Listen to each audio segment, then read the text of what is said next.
All right, ladies and gentlemen, we're going to do our second journal entry. There will only be 3 for our test, so they will all be done today in class.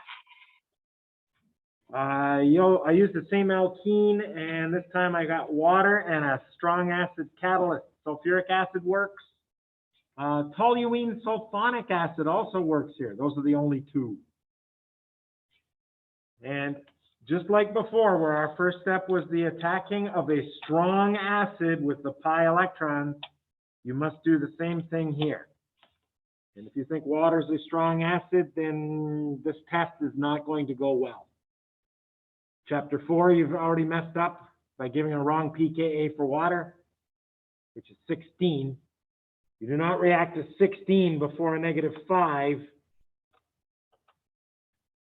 10 to the power of 21 more acidic right there. Okay, so you're going to react that one. You make the same 2 cations you saw in the previous activity. Same amounts. More than 90% here. Less than 10% here. You made the sulfate ion, the hydrogen sulfate ion if you want to be picky. Each time you generated a cation, you made that same anion. This time I won't be using it right away, not like the last mechanism. I've got to get the OH on there. Conveniently, I color-coded it in blue, hinting where it comes from. Where do you think it comes from, that OH in the products? From the H2O. H2O, number 1, H2O number 2,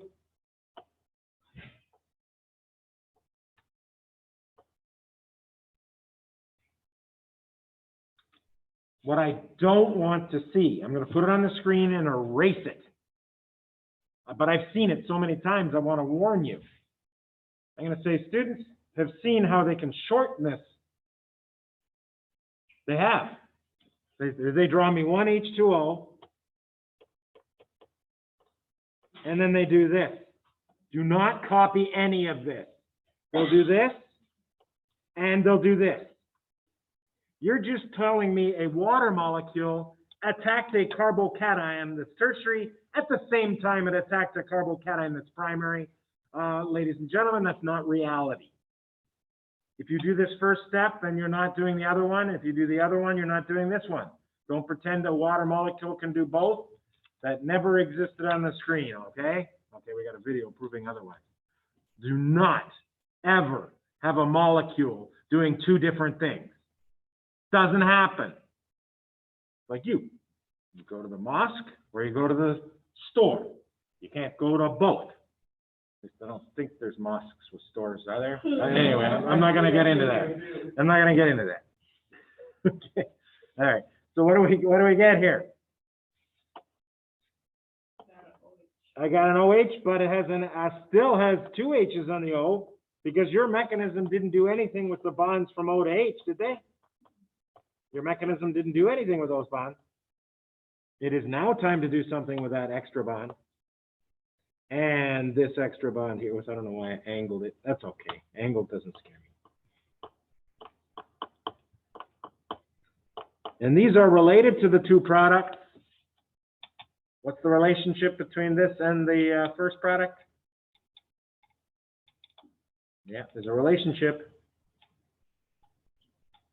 between this acid-base conjugate pair. This is the acid. How do I know? It's got an extra proton. What can remove a proton from a species? There's only one thing. Add a molecule that removes protons. We have a name for those molecules. What do you call molecules that remove protons? Bases. If you want to get real picky, Bronsted bases. But I'm just looking for base. So that sulfate ion is going to do this, which accomplishes 2 goals. Neutralizes your oxonium. That's what this is, an oxonium. It's in a category of molecules with a plus charge on O. It's called an oxonium. pKa -3. It removed the H from that to make the conjugate base alcohol product. And what happened to the hydrogen sulfate ion? What did it become? It went back to its original form of sulfuric acid. You don't have to show me that on the test. That's why I'm leaving it off this one. No meows on here, just the bare bones, okay? So this is bare bones for 100% credit on a mechanism. This sulfate ion grabs the H off the other oxonium and makes this into its conjugate partner right there. So we're copying that down for activity 2. Make sure you copy that down. And we're done with this one.